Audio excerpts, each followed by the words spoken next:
The island of Hispaniola shimmered under the Caribbean sun. Saint-Domingue, the French colony that occupied the western part of the island, was built on sugar, and sugar in the 18th century meant slavery. Vast plantations stretched across the landscape, worked by the sweat and blood of enslaved Africans. They toiled under a merciless sun, their lives controlled by the whip.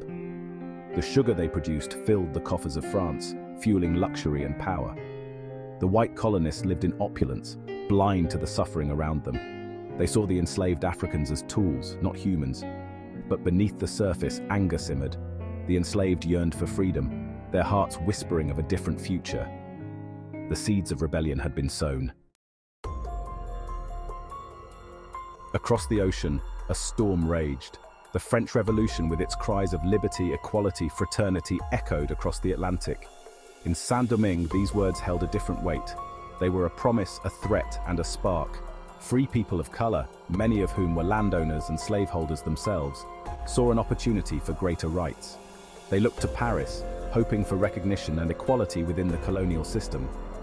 But for the enslaved, the message was clear: freedom was within reach. The execution of Vincent Ogé, a free man of color who dared to demand voting rights for his people, sent shockwaves through the colony. The whispers of change turned into a roar.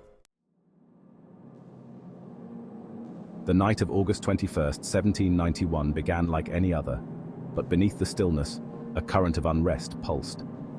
At Bois Cayman, a secret gathering took place. Guided by the rhythms of drums and the fervor of the voodoo priestess Cécile Fatiman, the enslaved swore an oath of liberation. That night, the earth trembled, not from a natural disaster, but from the force of human will. Thousands of enslaved people, armed with whatever they could find, rose up against their oppressors. The Haitian Revolution had begun. Plantations went up in flames. The cries of the oppressed mingled with the screams of the terrified. The rebellion, fueled by years of pent-up rage and the desire for freedom, spread like wildfire. The rebellion plunged Saint-Domingue into chaos. White colonists, outnumbered and outmaneuvered, fought desperately to maintain control. But the tide had turned. The enslaved, fighting with the fury of those who had nothing left to lose, gained ground. Foreign powers, sensing opportunity in the chaos, joined the fray. Britain and Spain, eager to expand their empires and weaken France, offered their support to different factions. The revolution, once a local uprising, became a complex web of alliances and betrayals. Amidst the bloodshed and turmoil, leaders emerged from the ranks of the formerly enslaved. They were warriors, strategists, and symbols of hope in a sea of swords. Freedom's torchbearer. From the ashes of rebellion, a leader emerged. Toussaint Louverture.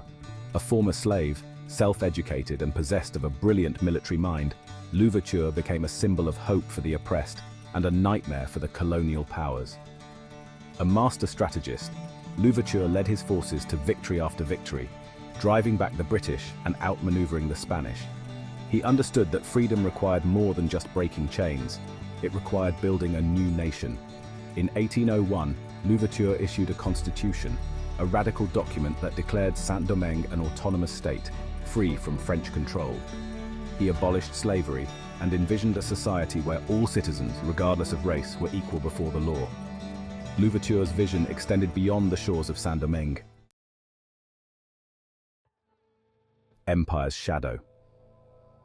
The news of Louverture's defiance reached Napoleon Bonaparte, the newly crowned Emperor of France.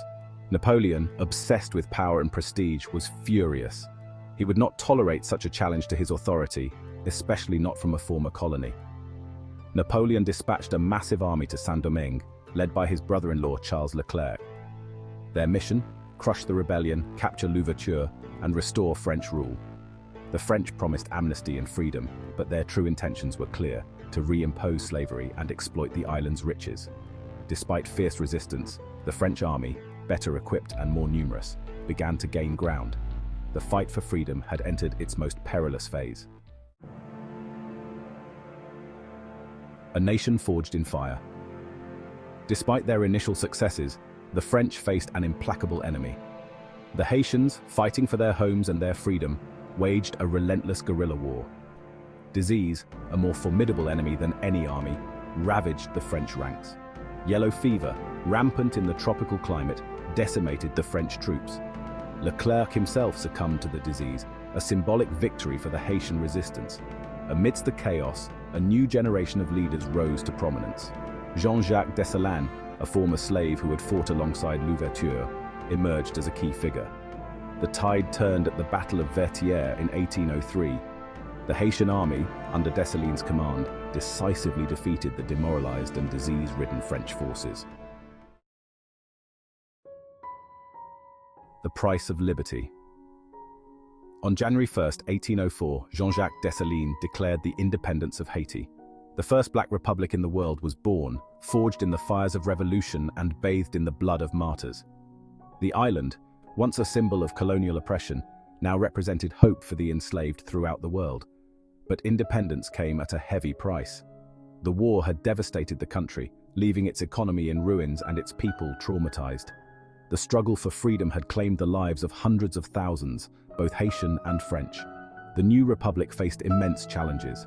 Rebuilding the shattered economy, establishing a functioning government, and healing the wounds of the past seemed like insurmountable tasks.